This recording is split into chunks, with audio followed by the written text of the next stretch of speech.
আসসালামু আলাইকুম, আমি অদম্য চব্বিশের পক্ষ থেকে মোহাম্মদ বৈনুদ্দিন চৌধুরী বলছি।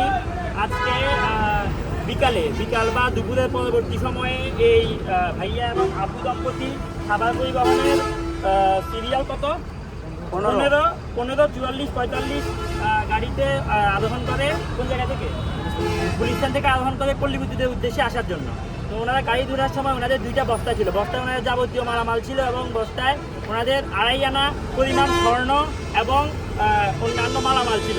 মোট স্বর্ণ সহ 50,000 টাকার সম্পদ বা মালামাল ওনাদের গাড়িতে ছিল। কিন্তু ওনারা যখন পল্লী বিদ্যুৎ এসে নামবে, পল্লী বিদ্যুৎ নামার সময় বাস কর্তৃপক্ষ বা বাসের স্টাফরা ওনাদেরকে ওনাদের এই যাবতীয় মালামাল বুঝিয়ে দিতে পারে নাই এবং এটা নিয়ে বিভিন্ন তালবাহানা শুরু করে এবং তারা হুমকি দামকিও প্রদান করে। স্টাফরা, মালিক পক্ষ না, স্টাফরা এই ধরনের আচরণ করে।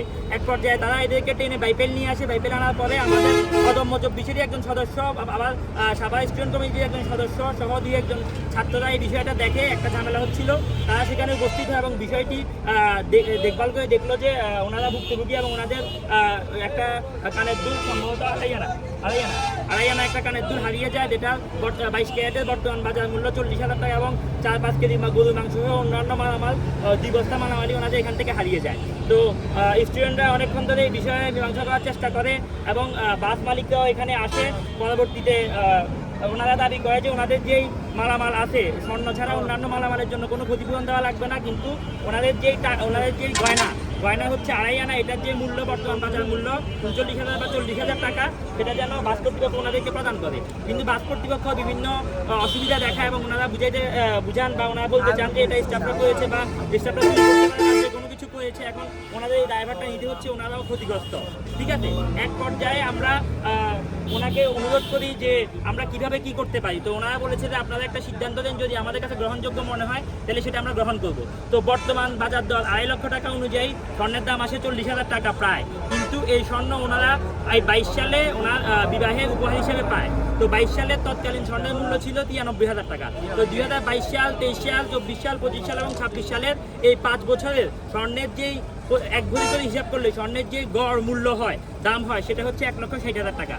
সেই হিসাবে আমরা ওনাদেরকে একটা বুঝতে বা ওনাকে এই সিদ্ধান্ত প্রদান করি যে এই 5 বছরের গড় মূল্যের ভিত্তিতে আপনার 2.5 আনা স্বর্ণের দাম আসে 25,000 টাকা। এটা কি আপনি নিতে আগ্রহী কিনা? তো তিনিও চিন্তা করলেন যে মানুষের জানমালের হেফাজতকারী হচ্ছে আল্লাহ, যে কোনো সময় যে কোনো বিপদ আপদ হইতে পারে, বা ওনারাও মানবিক দৃষ্টিকোণ থেকে বাস কর্তৃপক্ষের প্রতি সদয় হয়ে ওনারা 25,000 টাকা নিতে রাজি হয় এবং অন্যান্য দাবি দেওয়া ছেড়ে দেয়। কিন্তু বাস মালিক তারপরে উনি রাজি হন নাই, ওনার সমস্যা বা অসুবিধা দেখান, উনি সময় চান এবং পরবর্তীতে উনি 20,000 টাকা দিতে রাজি হন এবং আর পাবেন না বলে সম্মত হন, বা ওনার আর কোনো উপায় নাই এবং উনি ভুক্তভোগীর সাথে আলাপ আলোচনা করেন এবং সমালোচনার ভিত্তিতে ভুক্তভোগী ওনাদের প্রতি মানবিক দৃষ্টিকোণ রেখে 20,000 টাকা নিতে রাজি হয় এবং আমরা 2 পক্ষের লিখিত নিয়ে এখানে আমাদের ছাপসহ বিষয়টা উপস্থাপন করছি এবং এটা আমাদের কাছে হেফাজত করব।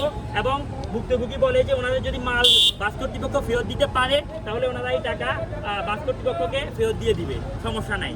আর এখন আমরা ভিডিওর মাধ্যমে বা সকলের উপস্থিতিতে বাস মালিক কর্তৃপক্ষ আপুর হাতে টাকাটা তুলে দিবে। সামনে আসেন, গণেন, আপনি গণেন, সমস্যা নেই, একটু দ্রুত গণেন।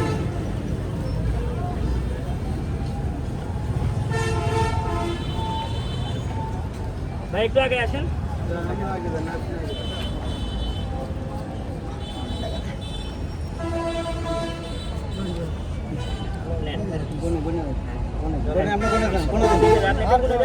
আচ্ছা ঠিক আছে, গুণা শুনল, আপনি গুনে নিয়েন। আর হচ্ছে আপনি কি এতে সন্তুষ্ট? আপনার কোনো অভিযোগ আছে? মুখে বলেন, জোরে বলেন। আপনার কোনো অভিযোগ আছে? সন্তুষ্ট আপনি? জোরে বলেন। উনি বলছে যে উনি এটাতে সন্তুষ্ট এবং উনি যদি মাল ফেরত পায় উনি এই টাকা দিয়ে দিবে। বাস মালিক আপনি কি সন্তুষ্ট? আপনি যদি মাল ফেরত দেন ওনারা আপনার টাকা আপনাকে বুঝাই দিবে। এখানে আমরা ওনাদের মালটা হচ্ছে এক্সচেঞ্জ হয়েছে, যে মালটা বাইপেল নামবে ওই মালটা নামে গেছে আচ্ছা, এখন হেমায়েতপুরে, সেখানে কি আপনি হেমায়েতপুরে মাল ছিলেন? চলে আসছে এখানে। বাসে কি আপনি ছিলেন উপস্থিত? আমি উপস্থিত মানে ছিলাম না, বাসে উনি এটা উপস্থিত ছিল আমাদের- না, ওনাদের মানে আমাদের স্টাফরা স্টাফের জানিয়েছে। ভাষ্য মোতাবেক। স্টাফরা জানিয়েছে, এখন ওনাদের স্টাফরা কি করেছে এটা ওনারা ওদের সাথে ভালো বুঝবে। যদি ওনারা মাল ফেরত দিতে পারে, ওনারা টাকা ফেরত দিয়ে দিবে। আমরা উভয় পক্ষের ঠিকানা, আঙ্গুলের ছাপ এবং বিস্তারিত তথ্য হেফাজতে রেখেছি এবং উভয় পক্ষকে বলবো একে অপরের প্রতি মনোমালিন্য না রেখে সামনের সুন্দর জীবনের জন্য অগ্রগামী হন। এবং বাস মালিক কর্তৃপক্ষের প্রতি আমাদের অনুরোধ থাকবে, সামাজিক পরিবহন বিগত ইতিপূর্বেও এই ধরনের বিভিন্ন এই সমস্যা ছাড়াও অন্যান্য যাত্রীদের সাথে খারাপ ব্যবহার সহ বিভিন্ন কাহিনী এদের মাধ্যমে হয়ে থাকে। তো এই দৃষ্টিকোণ থেকে আমরা সামাজিক পরিবহনের যে ম্যানেজমেন্ট কমিটি এবং মালিক সমিতিকে আমরা অনুরোধ করবো যে পরবর্তীতে যেন এই ধরনের অনাকাঙ্ক্ষিত ঘটনা বা স্টুডেন্টের প্রতি হ্যারাসমেন্ট বা যাত্রীদের প্রতি হ্যারাসমেন্ট এগুলো না হয়। আর স্টাফরাও এখানে হুমকি দামকি দিচ্ছে যে শ্রীপুর নিয়ে যাবে, এই জায়গায় নিয়ে যাবে, ওই জায়গায় নিয়ে যাবে। ঠিক আছে, কথা হইলে বিভিন্ন ধরনের বাদ বিতণ্ডা হয়, কিন্তু এগুলো আসলে গ্রহণযোগ্য নয়। ওনারাও এই বিষয়ে ওনারা ক্ষমা প্রার্থী, ওনারা স্বাভাবিক পরিবহনের পক্ষ থেকে দুজনে ক্ষমা প্রার্থী। আমরা এখানে আমাদের বক্তব্য শেষ করছি। আসসালামু আলাইকুম।